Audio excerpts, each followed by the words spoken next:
नमस्ते। तो हम आगे स्टार्ट करने वाले हैं जीएसटी का अगला चैप्टर। जिसमें पहले जो हमने काम किया था वो थोड़ा रिपीट कर देता हूँ। उसके अंदर हमने पहले जो रजिस्ट्रेशन की प्रक्रिया थी, अपना पैन नंबर डालना, मोबाइल नंबर डालना, वो प्रक्रिया करके हमने ओटीपी ले लिए थे। तो हम अगले स्टेप पर चलते हैं। उसका रजिस्ट्रेशन अब आगे किस प्रकार से हमें करना है उसको हम फॉलोअप करते हैं। तो सबसे पहले वही जीएसटी वाली साइट अपन को खोलनी है, हमें खोलनी है। तो यहाँ पर अपन लिखते हैं जीएसटी। तो ये जीएसटी वाली साइट ओपन हो चुकी है। कभी कभी स्लो भी चलती है तो ज़्यादा दिमाग लगाने हमें आवश्यकता है नहीं। तो यहाँ पर हम जाते हैं सर्विस के अंदर। सर्विस में अपन करना है रजिस्ट्रेशन। रजिस्ट्रेशन में न्यू रजिस्ट्रेशन में जैसे हम क्लिक करते हैं तो एक नई स्क्रीन ओपन होती है। अब हमारे पास में टेम्परेरी नंबर हैं ऑलरेडी, यहाँ पर न्यू रजिस्ट्रेशन करने की आवश्यकता नहीं है। हमें यहाँ पर सिलेक्ट करना है temporary reference number, TRN number, जो हमारे मोबाइल पर या हमारी ईमेल आईडी पर दोनों पर आए हुए थे। तो मैं मोबाइल खोल कर चेक करता हूँ जो हमारे टीआरएन नंबर ऑलरेडी अपने पास में आए हुए हैं, और वो हैं जो मैं टाइप यहाँ पर कर रहा हूँ।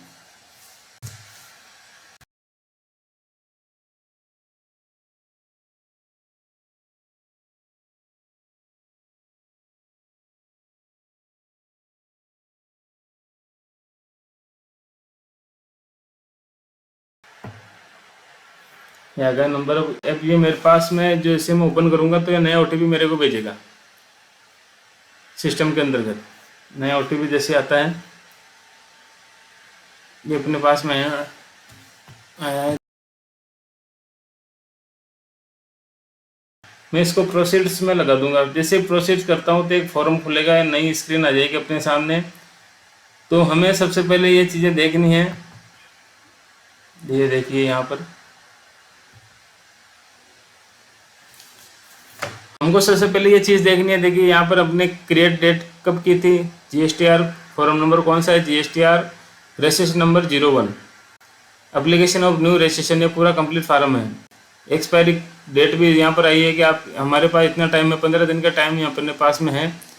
तो हमको जो फार्म फिलअप करना पड़ेगा उसमें हमें जाना पड़ेगा एक्शन के अंदर। एक्शन के अंदर का हमें जैसे हमें इसके अंदर जाएंगे, इसको ओपन करेंगे तो यहाँ पर ये पूरी स्क्रीन नहीं आ जाएगी। ये जो रजिस्ट्रेशन फार्म नंबर 01 है जो हमने पढ़ा था, ये पूरी चीज़ हमारे सामने आ गई है। इसमें कोई ज़्यादा है नहीं डिफ़िकल्टी। यहाँ पर हमने जो पैन नंबर वगैरह वो डाले तो यहाँ पर ऑलरेडी आ चुके हैं। कब क्रिएट की थी वो भी तारीख यहाँ पर आ गई है। तो हमें सबसे पहले अपना ट्रेड नाम सेलेक्ट करना पड़ेगा। जैसे मैंने यहाँ पर ट्रेड नाम सेलेक्ट कर दिया है, इसके Kumawat and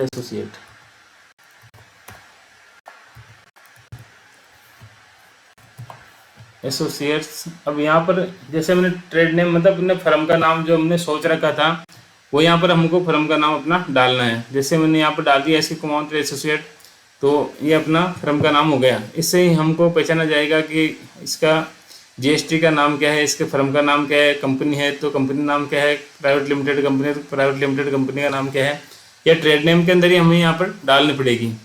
constitution of the business, अब यहाँ पर हमें सिलेक्ट करना पड़ेगा कि फॉरेन कंपनी है, गवर्नमेंट डिपार्टमेंट है, हिंदी अनडिवाइडेड फैमिली एचयूएफ है, लिमिटेड लाइबिलिटी पार्टनरशिप है, एलएलपी जिसको हम बोलते हैं, लोकल अथॉरिटी है, इधर है पार्टनरशिप फर्म है, प्राइवेट लिमिटेड कंपनी है, प्रोपरेटरशिप है, पब्लिक लिमिटेड कंपनी है। यह चीज़ें सभी हमें यहाँ पर देखने को मिल रही है।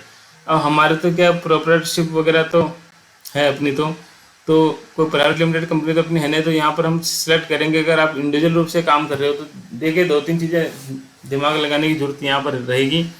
अगर हम बड़े लेवल पर काम करें तो यहाँ पर कंपनी प्राइवेट लिमिटेड होती है, सरकारी कंपनी हो सकती है। कोई छोटे स्तर पर हम काम कर रहे हैं तो प्रोपरेटरशिप हो सकती है। अगर हम 2-3 जने मिलकर काम कर रहे हैं, भागीदारी जिसको बोलते हैं पार्टनरशिप, तो पार्टनरशिप में आ जाएगा। कोई सरकारी अथॉरिटी है, सरकारी अथॉरिटी आ जाएगी। अब हम सिर्फ इंडिविजुअल के लिए, जो अकेला आदमी जो काम करता है उसके लिए हम सेलेक्ट कर रहे हैं, तो प्रोपरेटरशिप मतलब ओनरशिप अकेले आदमी के इसमें किसी प्रकार का कोई हिस्सेदारी नहीं है। तो हम यहाँ पर सेलेक्ट करेंगे प्रोपरेटरशिप। ये हमने प्रोपरेटरशिप सेलेक्ट यहाँ पर कर ली है। प्रोपरेटरशिप जैसे हम सेलेक्ट करेंगे तो इससे आगे हम बढ़ते हैं। तो ये पूछ रहे एडिशनल ट्रेड नेम, क्या आपका कोई अलग नाम भी है। अब हमारे कोई दूसरा नाम तो है नहीं तो हम इसको ऐसे ही खाली छोड़ देंगे। इसके बाद में अगला स्टेप आता है कि डिस्ट्रिक्ट कौन सा है। डिस्ट्रिक्ट इसने अजमेर ऑटोमेटिक ले लिया है, क्योंकि हमने पहले जो अपने फार्म में अपने रजिस्ट्रेशन किया था उसके अंदर हमने अजमेर वगैरह स्टेट वगैरह सब सिलेक्ट किया था, तो ये ऑटोमेटिक वहाँ से उठा लेता है। Are you applying for a registration as a casual taxable person, क्या आप एक कैजुअल टैक्स पर्सन के रूप में इसका रजिस्ट्रेशन कर रहे हैं, तो हमको यहाँ पर नो रखना है, इसको छेड़ना नहीं है। दूसरा ऑप्शन आता है ऑपोजिशन ऑफ द कंपोजिशन, क्या आप ऑप्शन ले रहे हैं कंपोजिशन स्कीम का। देखिए कंपोजिशन स्कीम छोटे व्यापारियों के लिए काम करती है। जैसे ये मानिए कि आपकी किराना की दुकान है, अब किराना की दुकान के अंदर 100, 200, 400, 500 हर तरह के आर्टिकल होते हैं, तो सबका मेंटेन करना उतना डिफ़िकल्ट होता है कस्टमर के लिए भी और जो दुकानदार है उसके लिए भी। तो सरकार ने क्या उसके लिए ना तो आपको कोई इनपुट की छूट मिलेगी यहाँ पर, ना कोई इनपुट मिलेगी आपको, और ना ही किसी प्रकार का आपको अकाउंट मेंटेन करने की आवश्यकता है। यहाँ पर जितनी भी आपकी सेल होती है उसका आपको 1% आपको टैक्स चुकाना है। मतलब जैसे आपकी सेल 20 लाख रुपए हुई तो उसका 1% 20,000 रुपये होता है, तो आपको 20,000 रुपये उसमें पेड करना है। तो यहाँ पर ये थोड़ा सी शॉर्ट में मैं बताऊँगा तो कंपोजिशन के छोटे व्यापारियों के लिए है जिनका किराना वगैरह का उसका शॉप होता है और वो अकाउंट मेंटेन नहीं करना चाहते, तो यहाँ पर वो कंपोजिशन स्कीम का ऑप्शन सेलेक्ट कर सकते हैं। तो कंपोजिशन स्कीम अधिकतर जो छोटे व्यापारी उनके लिए है, तो हमारे यहाँ पर काम की है चीज़ें हैं यहाँ पर है नहीं। अगर आप चाहें तो यहाँ पर कंपोजिशन स्कीम भी सिलेक्ट कर सकते हैं अगर आप छोटे व्यापारी हैं और अकाउंट मेंटेन वगैरह करना नहीं चाहते हैं। इसमें आपको तो इनपुट मिलेगी नहीं, जो भी आपकी कॉस्टिंग आएगी उसका पार्ट बनेगा आपका ये जीएसटी। अब ये पूछ रहा है reason to obtain the registration, आपको क्यों आवश्यकता पड़ी ये चीज़ें करने के लिए। रीजन फॉर रजिस्ट्रेशन, हमने ये रजिस्ट्रेशन यहाँ पर क्यों लिया है, तो crossing the threshold, interest supply के लिए, liability to pay to receive goods of service के लिए अपने लिया, ट्रांसफर सेक्शन ऑफ बिजनेस है, डेथ होगी प्रोपराइटर का, प्रोपराइटर डेथ होगी तो यहाँ पर ये ले रहे हैं, या डीमर्जर का हो गया, चेंज ऑफ कंडीशन और बिजनेस, आपका बिजनेस ही चेंज हो गया है, ई कॉमर्स हो गया है, selling through e commerce portal, क्या हम ई कॉमर्स जो कंपनी होती है जैसे फ्लिपकार्ट अमेजन उस टाइप के अगर हम माल बेचना चाहते हैं इसके लिए आप रजिस्ट्रेशन ले रहे हैं।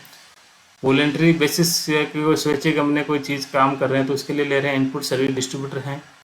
Supply on behalf of other taxable person है, क्या हम किसी अन्य को देखकर कोई माल बेचना चाहते हैं। Supply of behalf of other taxable person के लिए सेज यूनिट है, सेज डेवलपर हैं। तो हम यहाँ पर सेलेक्ट कर सकते हैं हम कौन सी चीज़ में आ रहे हैं। अगर हम किसी भी चीज़ में नहीं आ रहे तो हमें यहाँ पर अदर सेलेक्ट करना है और अपना पर्पज़ यहाँ पर डाल देना है। या जैसे मैंने यहाँ पर अदर सेलेक्ट कर लिया, यहाँ पर पूछ रहा है कि अदर प्लीज़ स्पेसिफाई, हम अदर में डालें तो आपको क्या बिजनेस कर रहे हैं। जैसे मैं फाइनेंस सेक्टर की सर्विस प्रोवाइड करता हूँ तो मैंने लिख लिया है फाइनेंशियल सर्विसेज, फाइनेंशियल सर्विसेज। ये मैंने सेलेक्ट कर दिया है कि मैं जो सर्विस दूंगा वो फाइनेंशियल सर्विस दूंगा।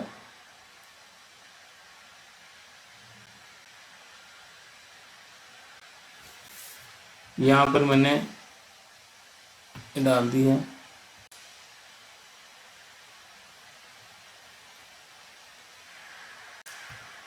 तारीख यहाँ पर डेट ऑफ कमिशमेंट बिजनेस मैंने आज की तारीख डाल दी है। Date of which liability to be registered arise, आपके टैक्स चुकाने की लायबिलिटी कब अराइज होगी। तो जैसे मैं आज की तारीख डाले तो वह भी ऑटोमेटिक आज की तारीख ही लेगा, ना आगे लेगा ना पीछे की लेगा। ये क्या ये अगले चीज़ पूछ रहे हैं इंडिकेटिंग एग्जिस्टिंग रजिस्ट्रेशन, क्या आपका पहले भी कोई ऑलरेडी एग्जिस्टिंग रजिस्ट्रेशन किया हुआ है। तो हमें यहाँ पर कुछ किया ही नहीं है तो अपन को कुछ भरने की आवश्यकता यहाँ पर नहीं है। अब ये पूछ रहा है कि डॉक्यूमेंट अपलोड, अब कुछ हमें डॉक्यूमेंट जो मैंने आपको पहले बताए थे कि अपन को पैन कार्ड, आधार कार्ड, रेंट एग्रीमेंट है तो रेंट एग्रीमेंट है, लाइट का बिल है तो लाइट का बिल है, प्रॉपर्टी अगर आपकी है तो उसका ओनरशिप के डॉक्यूमेंट है, अगर सरकारी ज़मीन है तो उसके डॉक्यूमेंट आपको चाहिए, तब ये सिस्टम हमें आगे जाने देगा। तो ये चीज़ें आपको PDF फॉर्मेट के अंदर आपको ये देखिए मांग रहा है, फाइल ऑफ द PDF और JPG फॉर्मेट का अलाउ है, तो ये चीज़ें आपको रखनी होगी। Maximum the file of the upload is 5 MB, जो हम डॉक्यूमेंट अपलोड करेंगे उनकी जो मैक्सिमम कैपेसिटी जो डॉक्यूमेंट की 5 MB से ज़्यादा नहीं होनी चाहिए। अब है डॉक्यूमेंट फॉर ट्रेड नेम, यहाँ पर आप अपनी खुद की फ़ोटो वगैरह डाल सकते हैं। चूज योर फाइल, अब यहाँ पर हम सेलेक्ट करना पड़ेगा कि हम कौन सी फाइल यहाँ पर इसको डालनी है। तो जैसे मैंने अपनी फ़ोटो अपलोड कर दी है, कंटिन्यू। अब मैंने ये चीज़ें डाल दी तो सेव एंड कंटिन्यू का ऑप्शन ऑटोमेटिक यहाँ पर आएगा। सब चीज़ें ठीक है, अगले पेपर पर हम आ चुके हैं। अब ये अगली चीज़ ये पूछ रहा है कि फर्स्ट नेम जो मेरा ऑलरेडी रजिस्ट्रेशन के टाइम डाला हुआ था उसने ऑटोमेटिक यहाँ पर ले लिया, जो मेरे पैन कार्ड पर नंबर था, जो नाम आ रहा था पैन कार्ड पर, वो यहाँ पर ऑलरेडी आ चुका है।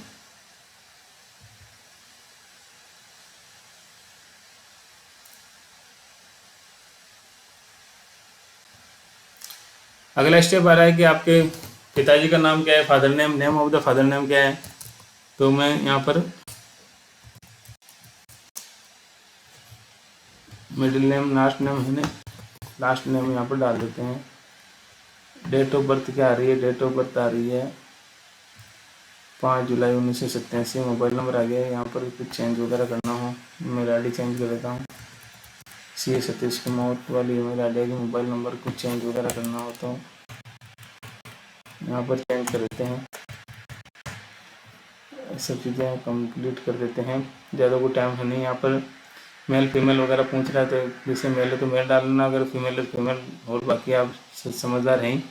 डेजिग्नेट स्टेटस, यहाँ पर ध्यान देने की चीज़ है कि आप किस ओहदे पर वहाँ पर फर्म में काम कर रहे हैं, आपकी रेस्पॉन्सिबिलिटी क्या है कंपनी, आप मैनेजर हैं, प्रोपराइटर हैं, डायरेक्टर हैं, सीईओ है, जो भी हैं, यहाँ पर उसका आपको नाम लिखना है। जैसे प्रोपराइटरशिप तो इसमें प्रोपराइटर ही आएगा, तो मैं अपना नाम लिख देता हूँ प्रोपराइटर,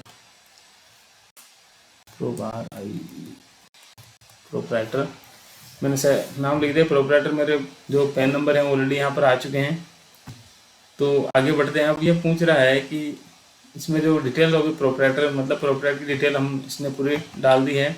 ये एड्रेस पूछ रहा है कि आप कहाँ के निवास करते हो, कहाँ पर है आपका, तो मैं अपना पिन नंबर डाल देता हूँ। यहाँ पर अजमेर का रहने वाला हूँ, अजमेर राजस्थान का मैं। तो ये रिकॉन डिस्ट्रिक्ट रूपनगढ़ है, यहाँ पर मैं अपने घर का एड्रेस डाल देता हूँ। ये सब आपको चीज़ें सिखाने के लिए कर रहा हूँ मैं, बाकी अपने पास सब चीज़ें कंप्लीट है। मैं दूसरों को कैसे शो कर सकता हूँ कुछ चीज़ें, तो मेरी खुद की मैं चीज़ें यहाँ पर डाल रहा हूँ।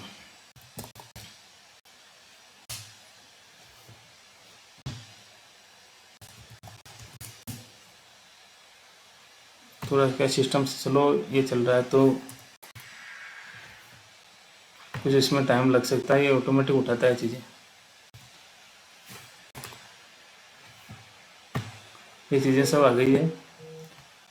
अब हम आगे बढ़ने जा रहे हैं।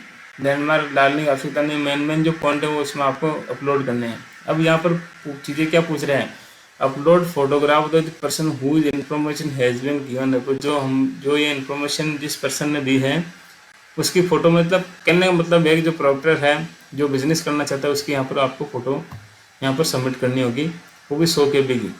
केपीज अलाउड फॉर्मेट 100 KB। ये मैंने फ़ोटो अपने उठाई है, ऑलरेडी मेरे पास सब चीज़ें सेव है, तो मैं आप यहाँ पर इसको अपलोड कर दूँगा। ये अपलोड हो चुकी है फ़ोटो। यहाँ पर ये क्या चीज़ पूछ रहा है कि other information also authorise signatory, क्या आपको अधिकार है कि आप उस पर साइन कर सकते हैं। तो अगर आप खुद साइन कर सकते हैं तो यहाँ पर आपको ओके करना है। अगर आप साइन करने की आपके पास अथॉरिटी नहीं है तो आपको इसको नो का नो ही रहने देना है। अब मेरे पास में साइन करने की अथॉरिटी, तो मैं यहाँ पर इसको यस करूँगा। अब यस करने से क्या होगा कि जो अगला फार्म जो स्टार्टिंग होगा, यहाँ पर पूछा locality sub locality not matching with the pin code, do you want to save the detail, yes. आपको इसको यस करना है क्योंकि सिस्टम ऑटोमेटिक उठाता है, इसलिए वैसे ही बार बार एरर आता है। अब यहाँ पर जो मैंने प्राइमरी, जो मैं कुछ सिग्नेचर करने की मेरे पास में अथॉरिटी है, तो यहाँ पर मैं क्या करूँगा, detail of the authorise signatory, तो मैं प्राइम ऑथोराइज सिग्नेचर हूँ क्योंकि मैं फर्स्ट पर्सन हूँ जो मैं इसको साइन करूँगा, दूसरे के पर्सन की कोई रिक्वायरमेंट उसमें नहीं। तो यहाँ पर क्या करना है, प्राइमरी ऑथोराइज सिग्नेचर। तो जो मैंने जो फॉर्म प्रीवियस पेज पर अपने जो भरा था वो यहाँ पर ऑटोमेटिक फिलअप में हो जाएगा। यहाँ पर आपको फिलअप करने की रिक्वायरमेंट नहीं है। तो सेव एंड कंटिन्यू, यहाँ पर क्या करना है, आपको सेव एंड कंटिन्यू करना है क्योंकि ये कंप्लीट हो चुका है पेपर। 2 पेज हमने भर दिए हैं फॉर्म नंबर GST 4001 के।